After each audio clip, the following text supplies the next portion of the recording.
Assalamualaikum warahmatullahi wabarakatuh. Kembali lagi dengan saya Hafiz Akmal dari channel Bikar Santri. Oke guys, kali ini saya bakal nge-review satu part untuk mobil, yaitu head unit, yang menurut saya punya fitur yang banyak dan harga juga lumayan murah. Ya sebenarnya untuk range-nya middle sih, medium ya, nggak mahal-mahal banget tapi yang nggak murah-murahan banget. Oke, kali ini head unit yang akan kita share buat teman-teman adalah head unit Android. Jadi head unit Android dengan RAM 2 GB dan internal 16 GB. Ada beberapa fitur yang saya suka banget dari head unit ini. Head unit ini merek Orca. Jadi langsung saya tunjukin kotaknya. Jadi ini adalah head unit yang kita gunakan sekarang, Orca ADR 9988. Nah, kenapa kok saya bilang ada beberapa fitur yang sangat menarik menurut saya? Mungkin ya, nggak tahu teman-teman seperti apa.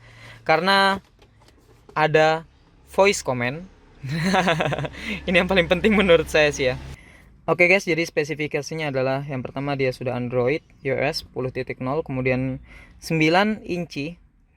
Jadi dia layarnya 9 inci, capacitive touchscreen. Nah, biasa itu displaynya 1024 pixel kali 600 pixel ya standar.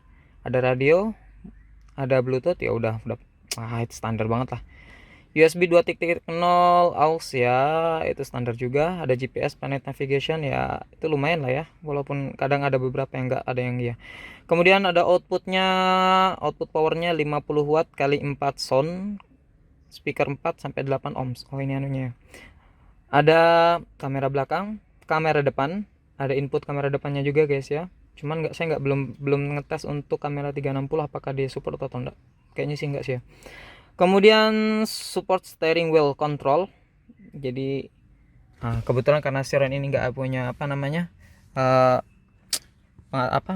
steering wheel control, apa sih kalau orang nyebut itu ya, pengatur volume yang ada di tombol-tombol sini nih, nggak ada kan. Jadi saya gunakan di sini. Cuman ya kadang dipakai kadang nggak sih. Lanjut. Kemudian ada multi bahasa ya biasa. Support mirroring ya, tapi mirroringnya ini menurut saya agak kurang banget sih ya, agak kurang banget ini. Kemudian ada voice command ready. Ini lumayan saya senang. Oh dia RAM-nya 2 GB dengan room 32 GB roomnya. Saya kira tadi 16 GB. Jadi ini Orca ADR 99889 inci, bukan 10 inci guys ya, 9 inci. Oke, kita lihat dulu samping sini. Nggak ada yang spesial lagi sih. Oke. Jadi ini sekilas tentang boxnya. Nah, kita akan nyalakan langsung di mobilnya.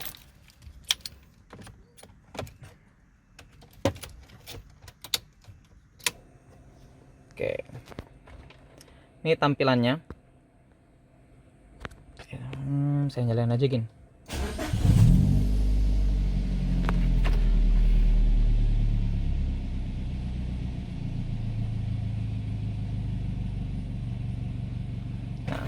ini ada beberapa detik kita harus nunggu loading untuk sistemnya dia ya.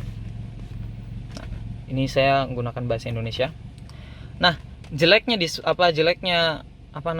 head unit ini, dia tuh kayaknya harus kayak gimana sih menurut saya, voice commandnya tuh agak kurang responsif gitu kalau menurut saya. Ini ada 0 kilo. Nah ini anu ya, membaca speednya ya, nanti akan saya tes untuk jalan, nanti teman-teman bisa lihat langsung. Nah, kita tes. Matikan layar, buka layar. Oke, naikkan volume, turunkan volume, seperti itu. Jadi kita akan ngetes buka salah satu ya. Nah ini yang paling jelek, dia kalau buka YouTube itu agak kurang responsif. Oh responsif dong kali ini. Padahal saya cuma baru ngomong kayak gitu ya kan. Cuman nggak tahu nih, kita tes lagi. Tutup YouTube.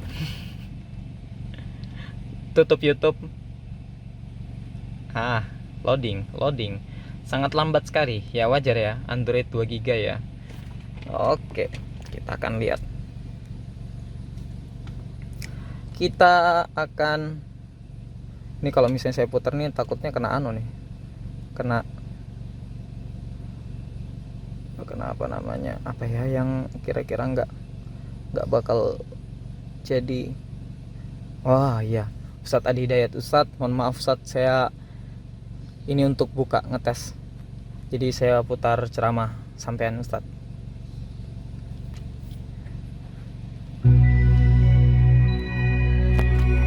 Turunkan volume. Turunkan volume. Dari Sulawesi Selatan. Aduh, lambat sekali kan. Nah, ini yang jeleknya nih. Dia agak kurang responsif kayak gitu ya. Ketika dia kurang responsif, inilah baru saya gunakan. Miras dari bulan Januari. Dari YouTube-nya saja. Kita tes lagi ya. Sampai Tes. saat Ini udah selesai loadingnya, harusnya udah bisa dia. episode ke- Turunkan volume. Baik. Ah, bisa. Turunkan volume. Alhamdulillah saya Matikan suara. Naikkan volume. Matikan YouTube. kurang surat. Sip. Ini yang saya senang banget di di head unit ini ya. Cuman dia kurang responsifnya tuh cuman kadang-kadang aja sih, nggak selalu kurang responsif terus. Kemudian kalau buat teman-teman yang pengen tahu untuk instruksinya, instruksi voice commandnya, teman-teman bisa buka ini. Tuh. Nah ini, buka bantuan, buka musik online, matikan musik. Aduh, ini gara-gara saya baca dong. Matikan YouTube. Nah, ini sistem kontrol, navigasi, di sini ada semuanya.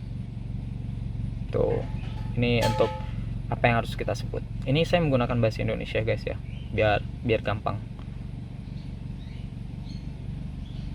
Mana sih?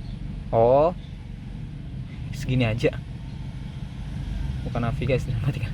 Cuma ada dua dong ya. Saya tes ya. Buka navigasi. Oh, seperti itu. Dia pakai Google Maps. Matikan navigasi. Tapi di sini bisa kita atur sih ya. Untuk kita menggunakan apa? Kita tinggal di setting. Mohon maaf. Di car setting. Kemudian masuk ke apa nih? Pengaturan. Bukan ya. Kita ke Android pengaturan deh. Mohon maaf. Oh, bukan di sini ya. Sorry. Kita masuk ke. Nah, ini aplikasi yang dipakai sama dia adalah Nexai Voice. Kita bisa atur bahasa. Ada wake up komennya seperti ini. Yang tadi udah saya tunjukin. Aduh, kenapa jadi keluar? Kita buka lagi. Kemudian kita bisa default aplikasinya, kita bisa atur apa aja. Karena saya di sini pakai Google Map ya, mau nggak mau pakai Google Map. Ada floating iconnya, kalau kita mau nyalakan ya nyala, kalau enggak ya help floating iconnya saya nyalakan karena memang itu penting ya menurut saya. Wake up-nya saya nyalain, loka dan lain-lain seperti itu. Kemudian kalau untuk fitur ya seperti Android seperti biasa ya. Ya ini aja sih, ada musik, video, radio, aux, Bluetooth, Quran, WhatsApp. Nah ini dua ini saya install sendiri ya. Ini saya install sendiri. Dua ini saya install sendiri. Kemudian apalagi yang saya install sendiri ya. Dua itu aja yang saya install sendiri. Seperti halnya Android seperti biasa ya, nggak ada perbedaan sama sekali. Yang buat saya senang sih ada voice command-nya itu sih. Oke, nanti akan kita tes untuk jalan dan teman-teman lihat. Saya tuh nggak tahu ya, tapi karena dia menggunakan kayak sistem Google Maps, kalau saya ngecek dari kecepatan yang tertera di sini, di angka ini, itu sama dengan kecepatan yang tertera kalau kita menggunakan Google Maps. Jadi speednya harusnya lebih akurat ketimbang sepeda yang kita gunakan. Apalagi saya sudah ubah velg ya. Kalau ubah velg kayaknya sih harusnya sih pasti berubah walaupun sedikit.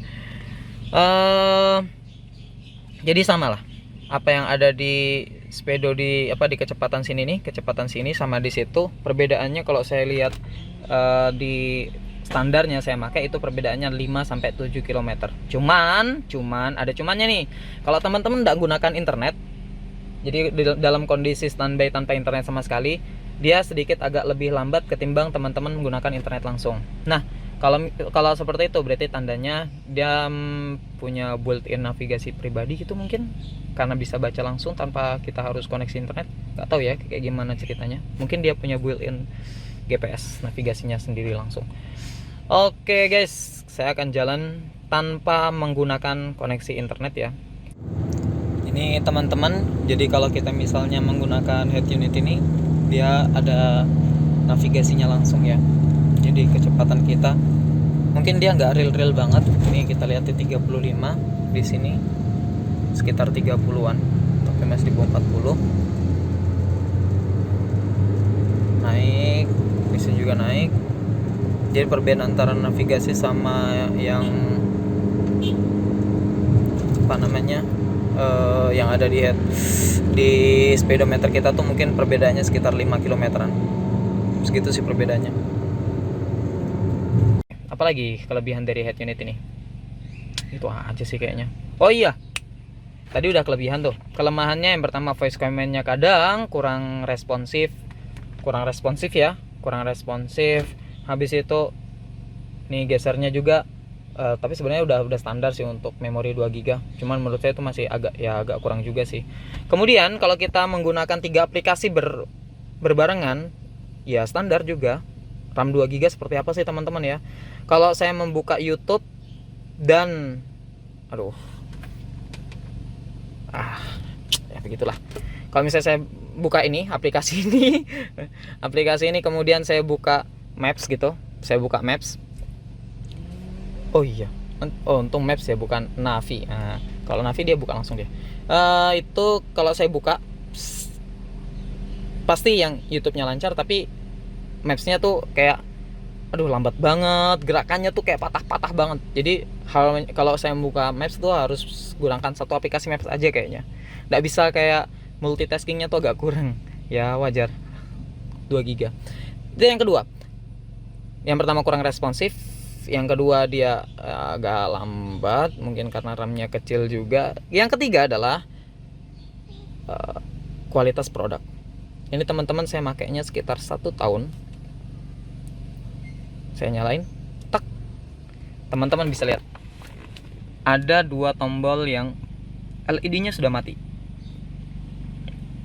Dan 2 tombol LED mati ini penggunaan sekitar 4 bulan. Ya penggunaan 4 bulan 2 tombol ini mati. Ya walaupun baikinnya gampang juga sih, tinggal buka ganti LED-nya aja, itu aja. Gampang sih untuk baikinnya sebenarnya. Cuman ya itu tadi, kayaknya kualitasnya itu agak sedikit kurang sih.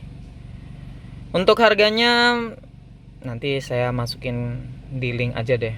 Untuk link pembelian saya masukin di di deskripsi video. Insya Allah ya, kalau masih ada ya. Kalau nggak ada ya saya nggak tahu gimana caranya masukin ke deskripsi videonya.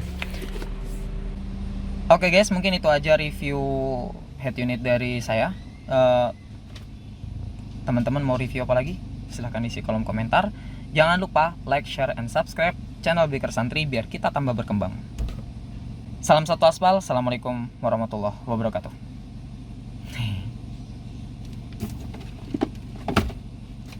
Ini aja. Ada lagi nggak kira-kira? Sudah itu aja lah.